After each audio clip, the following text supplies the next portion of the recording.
We all need to choose how and where we live. Different people need different things. Some people need less than others. I'm Hannah and I live in my van full-time.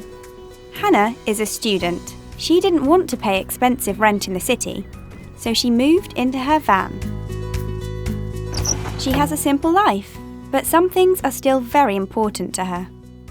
We always say that there's certain things that make it really comfortable and really livable. So being able to have heat, water, being able to cook your food. Hannah's home is comfortable but very small.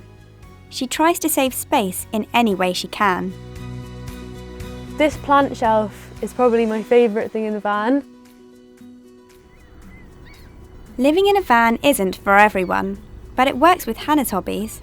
It's really nice to get out and go for a run or go to the gym or go climbing. It makes me spend so much time outside and more time doing the things I like doing. But doing lots of exercise is not the only thing that Hannah likes about her home. The best thing about being in the van actually is if you're being very lazy, reach everything and make tea from being in bed.